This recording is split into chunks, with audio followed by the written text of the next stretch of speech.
Welcome back to the Canada Specialist Program webinar series. Our next update today is with Della. Welcoming Della back to the series because we saw you last year as well, and I'm sure you see everybody out and about on the road, Della. But of course, we know you've been in the Yukon recently because on Adam's update a couple of weeks ago, he told us a bit about it. So you guys had a good trip?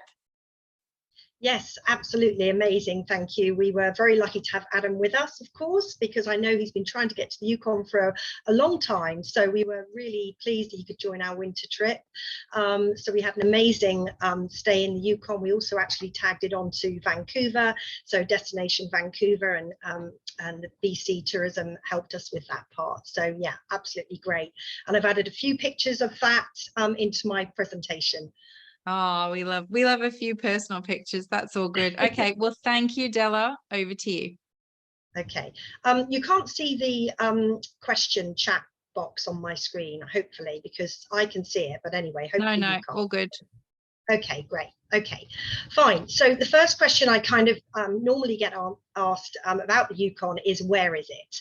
And there we are, right up in that top left-hand corner, pretty much as far north and west in Canada as you can get. So we have obviously our neighbours. If you head east, you're in Northwest Territories. If you head west, you're in Alaska. And then south of us is obviously British Columbia. So that's where we are on the map. And that's probably the most common question I kind of get asked and normally start any presentation with. So with that in mind, how do you get to us? Obviously, as I'm sure you all know, there is no non-stop flight to Whitehorse, which is our capital. So you will have to come in via another gateway. For example, Air Canada is very popular via Vancouver. We often get people that also break their journey sometimes in Vancouver. Alternatively, there's obviously carriers like WestJet into Calgary, and we have a local Air North is our locally based airline. It's Yukon owned, and they have great connections from Whitehorse to a lot of other cities, not just Vancouver, as you can see there on the slide. So also get often asked, can you cruise to us? Because obviously people look at the map, see Alaska, and they think, well, you know, you must be able to maybe cruise into the Yukon. Well, the answer is you can't, but you can get pretty close. You can come in as far as Skagway, Alaska, with someone like Holland America, for example. And we do get a lot of cruise traffic. So we get people that will come in on a cruise ship, do a day trip, do multi-day trips into the Yukon. And you've also got the ferry system as well into Skagway. So yes, you can cruise fairly close to us. We're within a 2-hour road trip from Skagway to Whitehorse. So highway connections, here's our roadmap really, which kind of shows you that we have got a really great network of roads, actually just over 3,000 miles of roads, so really, really easy to get around. I think sometimes people think because we are pretty remote and we are 80% wilderness, that, you know, it's not going to be easy to get around, it's not very accessible, but that's the opposite of the truth. We are very accessible in terms of flights, but also once you get to the Yukon, if you're on a summer fly drive, we can get you around pretty easily. So Land of the Midnight Sun, that is something really to highlight about the summer. And really I want to talk about kind of 2 or 3 specific seasons. Summer is really the very end of May, beginning of June, through to kind of mid-September. And that includes the fall as well. Really the fall starts mid-August. So we have a pretty short summer season, and we have very long daylight hours, up to 24 hours of light around the summer solstice, which is obviously the end of June. And our summer temperatures, as you can see there, range from 15 to 33. I must admit I haven't seen 33 very often, but just to be aware that it does happen in some kind of fluky years, a bit like here really, where we seldom get, you know, really good temperatures in the summer. So what are we about in the summer? Basically incredible scenery, as it says there, outdoor adventures, kayaking, mountain biking, horseback riding, you name it, we can do anything that your clients are interested in. Also, you don't have to be a real Bear Grylls to enjoy it, and that's something I always really want to stress to people. You know, I think people again get this misconception, if I go to the Yukon, I've got to be the super fit person that can go off into the wilderness with a bear spray and some freeze-dried food. If you want to do that, you can do it, we can cater for that, but you don't have to be that type of person. As you can probably tell, I'm not. So I can enjoy it just as well as somebody that's super athletic. So I'm just going to play a video here quickly as well, a summer-based video.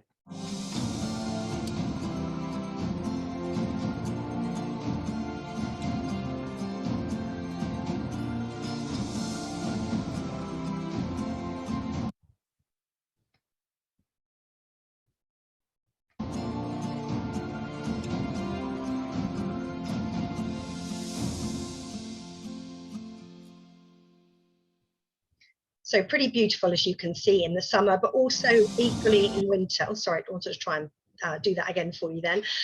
Right, just one thing again to mention about summer. We're really, really great for RV rentals. And I think sometimes as Brits, we're a little bit like, oh, I don't know about that, you know, driving around in traffic. We imagine our own traffic. There is no traffic jam in the Yukon. I can promise you that I have driven an RV, and if I can do it, anyone can do it, because it's just amazing highways, amazing campgrounds, both public, privately owned and government maintained campgrounds. So definitely don't kind of think you have to put someone off driving an RV. It really is an amazing destination to do it in. Also waterways, always got to mention the water in the Yukon, because it just is this amazing playground, and there's nothing like getting out on a kayak, a canoe, a float trip. It really gets you into the wilderness. It gets you to see and hear wildlife that sometimes you just don't hear from a car or another mode of transport. So always encourage your clients to get out on the water. They can do anything from a 2-hour kayak trip, and someone that's completely inexperienced can do that with guides, or you can go off on a 1-day, anything up to a 7-day river trip. So really, really encourage people to get out on the water and enjoy it.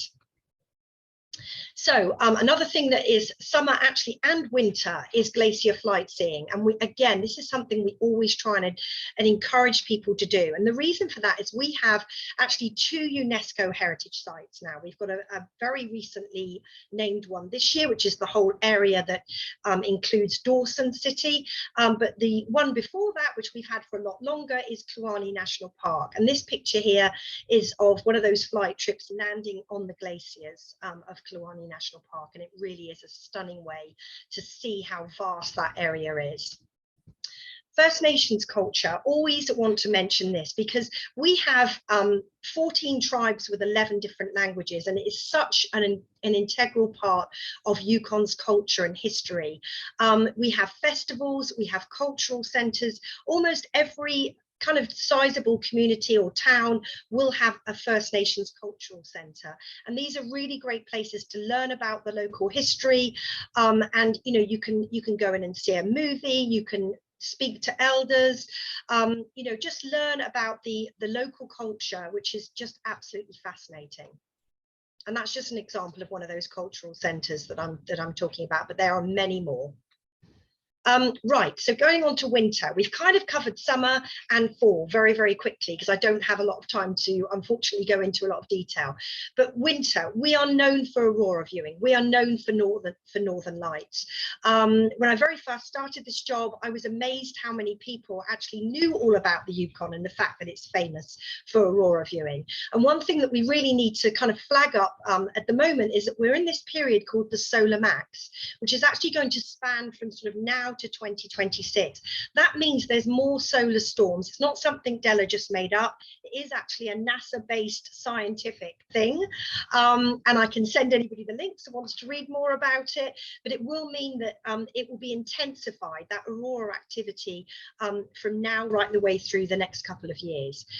Speaking of northern lights, you can actually see them from August right the way through to April. So if your clients are going on a fall itinerary, if they're coming in the autumn, which is, as I said, is kind of mid-August to mid-September, they can have that amazing fall color. They can see those reds, yellows, the foliage everywhere is amazing. You can still be in your t-shirt during the day, but when night falls, you've got the opportunity of seeing those northern lights. And that's a real USP for the Yukon. We have one of the longest aurora viewing seasons. You don't just have to be there in the middle of winter. Obviously, most people, if they're really going for aurora viewing, are always going to go in the winter.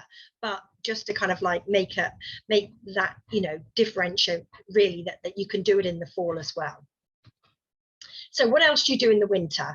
As you can see here, we can get a bit chilly. You know, I have actually been there at minus 30, 35, minus 38. And we do recommend clothing rental. If your clients are going for a Northern Lights package, they're going to be collected from the airport generally. You're going to spend 3 or 4 nights in the Yukon. You may have already been to Vancouver and broken your journey there and had a few nights there. You may have been skiing in Whistler and come up to us. We do recommend clothing rental, and you can add this on through your chosen tour operator. They will be able to buy that through receptive like JohnView or Discover, for example, but we really do recommend that people do that, because your average denim jacket and trainers is not really going to cut it in the Yukon winter. So what do people do in the day? Obviously, aurora viewing is nighttime. In the daytime, people add on all kinds of excursions. And again, whoever you use for your Canada product, whether it's first class, prestige, Canadian Affair, gold medal, any of those operators can add on these activities for you. An aurora viewing package will generally just include the accommodation, the transfers, and the nighttime aurora viewing. It doesn't always include the daytime activities. So you've got half-day tours, day trips, as it says there, multi-day trips, and probably the most popular, as you can see from this picture, is the dog sledding. Here's me doing the dog sledding. It's honestly one of my favorite things to do. If you don't want to actually drive the dogs, you can actually go in this, you know, the kind of I call it like a giant snood, as you can see there on the right hand picture, but you would need to advise your dog sledding company in advance if you don't think you're going to be able to actually, you know, stand up and steer the dogs. You do have to be able to do that. You know, you're going to have a dog sledding team, you will have guides at the front and the back, you will have a proper orientation of how to do the dog sledding, but if you're not up to standing and driving the dogs yourself, you can request to be actually seated, as you can see there on the right. Another thing that people love to do is the hot springs. As you can see here, this is probably one of my favorite pictures of the hair freezing hot springs. There is the Nordic Eclipse Hot Springs. It's a beautiful new facility. It's natural hot springs. There's sauna rooms, steam rooms. It's like just a giant area of thermal pools where you can go in, sit there, let your hair freeze, put it into different shapes if you want to. We have an annual hair freezing competition every February, and it's just a fun thing to do, and it's really, really gorgeous to sit there, admire the scenery from those hot pools.